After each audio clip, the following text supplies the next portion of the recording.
বেগম জিয়া যখন লন্ডনে গেলেন চিকিৎসার জন্য প্রথমবার, তখন আমি ওনার সঙ্গে দেখা করেছিলাম।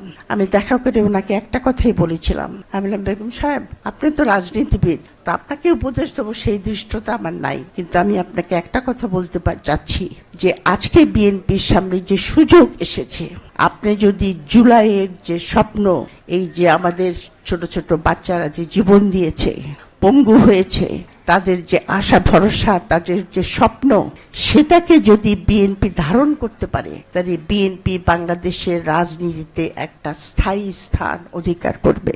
আমাদের যে প্রধানমন্ত্রী, মাননীয় প্রধানমন্ত্রী, আপনাদের এই ফোরামের থ্রুতে আমি তাকে বলতে চাই যে যে কথাটা আমি বেগম জিয়াকে বলে এসেছি, আপনাকেও আমি সেই কথাটা বলতে চাই যে আপনি জুলাইকে ধারণ করেন, গণভোটকে ধারণ করেন।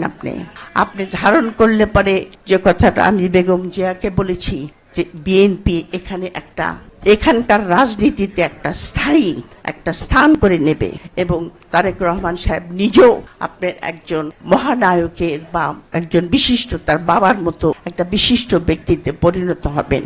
এবং এখানে আমি যে কথাটা বলে শেষ করব যে বাংলাদেশ একটা গভীর সংকটের মুখে দাঁড়িয়ে আছে, অনেক সংকট, আমাদের অর্থনৈতিক সংকট, ভয়াবহ অবস্থা, আমাদের যে জিওপলিটিক্যাল সিচুয়েশন সেটাও কিন্তু ভয়াবহ।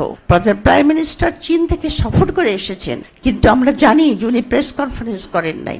প্রেস কনফারেন্স করলে আপনার যারা মিডিয়াতে আছেন তারা প্রশ্ন করলে আমরা জানতে পারতাম, শুনেছি ভাষাভাষে যে কিছু এগ্রিমেন্ট হয়েছে আর এমইউ হয়েছে।